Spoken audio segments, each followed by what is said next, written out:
বেড়াতে আমার জিনিস মিস্ত্রি এগুলা কিসের বাড়ি একটু কত? এটা বলকের বাড়ি, বলকের বাড়ি। এই যে এখান ইট আর এখন বলক আগে ভাঙছি আর কি দেখান তো। এটা দিয়ে যদি বাড়ি নাই না ইটটা ফালটা হয়ে যাবে, ওখানে ভাঙবে না। মানে দুটোর পার্থক্য কি? এটা ইট দিয়ে বাড়ি বানানোর পরামর্শ এটা মাটি নাকি? দেওয়া লাগে, চিটাই মাটি দেওয়া লাগে, পুরান লাগে, বেতন লাগে। আর এটা বাড়িতে সিমেন্টের বাল দিতে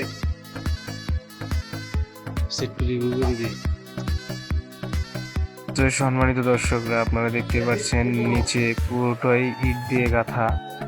একটা ব্লকের সময় 3টা ইটের সমান। তো এই ইটগুলো নিচে গাঁথানোর পর এগুলা ব্লকগুলো উপরে গাঁথা হয়েছে। তো 3টা রুম করা হয়েছে মূলত। তো এই 3টা রুম করার জন্য প্রায় অনেক ব্লক বানানো হয়েছে।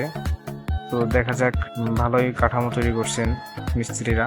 সেই ব্লক দিয়ে দেখেন বাড়ি নির্মাণ করতেছে আমাদের এখানে গাইবান্ধা চাপাদা দক্ষিণ পশ্চিম পাড়া নিবাসী আমার জ্যাঠাতো ভাই মোহাম্মদ মুশারফ ভাই। তো ওনার উদ্যোগে প্রথমত ভালোই ছিল, নিজেই মূলত এটি উদ্যোগ নেন, নিজেই এটার উদ্যোক্তা।